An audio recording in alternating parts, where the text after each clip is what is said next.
in accounting, basically we have accounting concept and convention on which basis the financial accountings are recorded. So while recording the financial statements or while writing or while identifying or recording the terms in the accounting statements, we should understand the accounting concept and convention. So these are the basis of financial accounting. So here we will see accounting concepts and convention. So what are accounting concepts? For accounting concepts, there are 8 accounting concepts. 8. So first is free entity concept.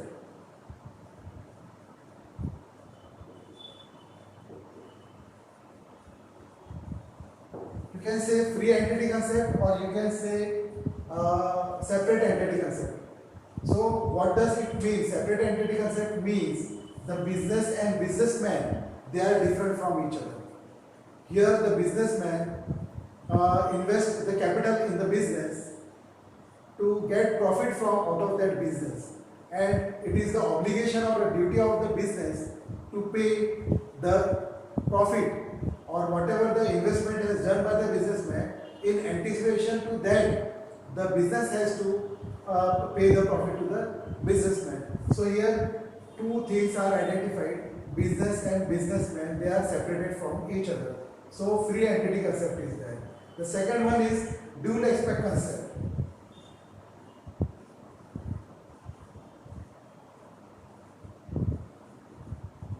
Dual aspect concept means for any transaction of the business, 2 persons are required or 2 transactions are required.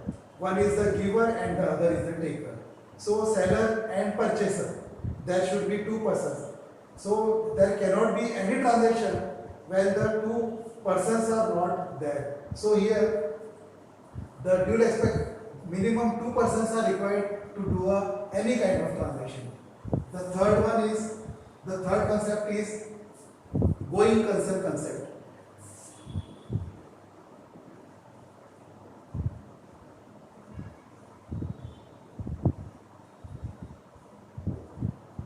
Going concern concept, when the business is started, it is started with a view to never end the business. So it should have a perpetual existence. So every business is started with a view to never end that business, and the business should have a consistency in its profit and they will not incur losses. So such kind of business should be selected where the loss will not be incurred and it will be run for a longer period of time. So going concern concept is also known as a perpetuality in the business. And fourth one is the accounting period concept. So here accounting period concept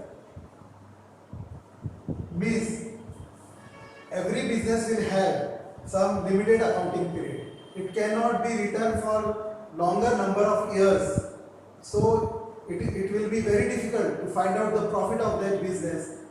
The profit will be found out by matching the revenue with the cost. So income and cost, they are compared to each other. If the income is greater than cost, expenses, then there is a profit. So if we are writing several number of transactions for year after year, so it will not give us a perfect figure of profit or where the business is standing. So here accounting period may be of 3 months, it is said quarter, or it may be of half year or a year. Generally the accounting period is of 1 year.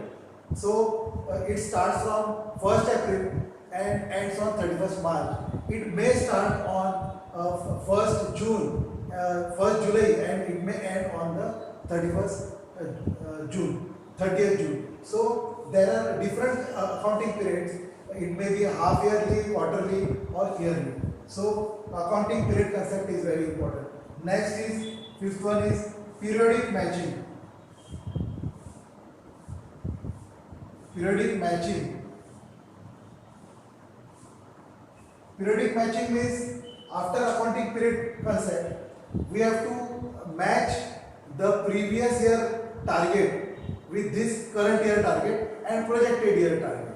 So the periodic matching is there. It may be periodic matching, may be it may be department to department, or it may be two identical industries producing identical type of production. So here periodic matching is very important. So we come to know what is the difference between the different periods and how can we control the cost.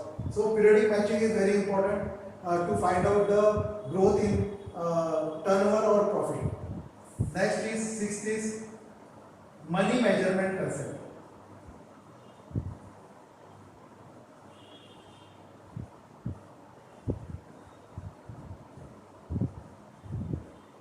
Money measurement concept, we are actually purchasing assets in our company or a firm or in our business, furniture, machinery, land. So it will be written in terms of money only, money value. Here we will write 50,000, 20,000, whatever the cost of that land or machinery is having, we are having actual. So the money will be written, whatever the currency is existing, that currency will be undertaken while writing the money measurement concept. Here money measurement concept is very important. Then the next one is cost concept.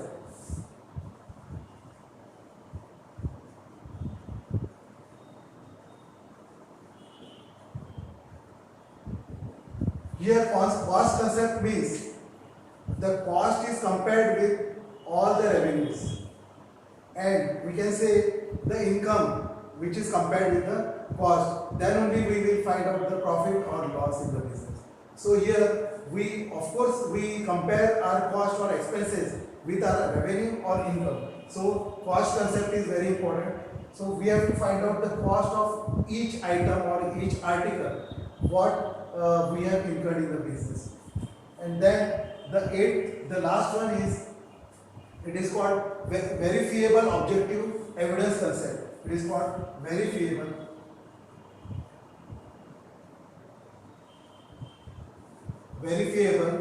objective,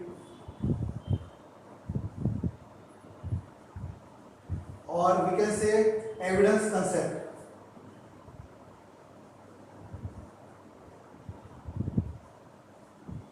So this is the last concept. It means that when we purchase anything or when we make any expenses related to our business, those expenses should have evidence. It may be vouchers, debit vouchers, credit vouchers, or it may be in the form of bills, then receipts. So all the evidences we should be kept with the company, with the accountant. So every expense or every transaction should have evidence, so that it will not have a different image in the mind of the person, and they can easily have a trust over when we are having a bill, tax bill, whatever it is. Now there are 4 conventions. So what are these 4 conventions?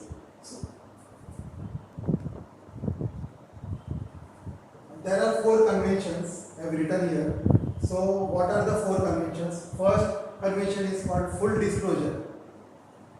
Second convention is materiality. Third, consistency. And fourth is conservation convention. So what are these conventions? What is full disclosure? Full disclosure means what? The accounting convention of disclosure implies that accounts must be prepared in such a way, honestly, so that the debtors and creditors of the company will know the transactions, what they have made or what they have transacted during the business operations. So here the balance sheet is prepared, profit and loss account is prepared, and all the facts are taken into consideration. It is written in the balance sheet, profit and loss account, and trading account. So this should have a very transparent view. So full disclosure is there. So every person should understand or will understand by looking at the balance sheet or financial statement of the company. So here creditors, operator and investors will have a very close look when we are preparing a financial statement. it is called as full disclosure. Now the second one is convention of materiality. So convention of materiality is all material facts which should be taken into consideration here. So material facts are what fact? So material facts, an item may have a material importance. An item may have, for one industry, an item may have material importance, and for the other industry, the material importance may not exist there. So there is a difference between the approaches of both the companies. So an item may hold good for one company and it is not good for the other company. So they will take into consideration the material things which is very important for their company, which is not material or immaterial for that company. They may skip that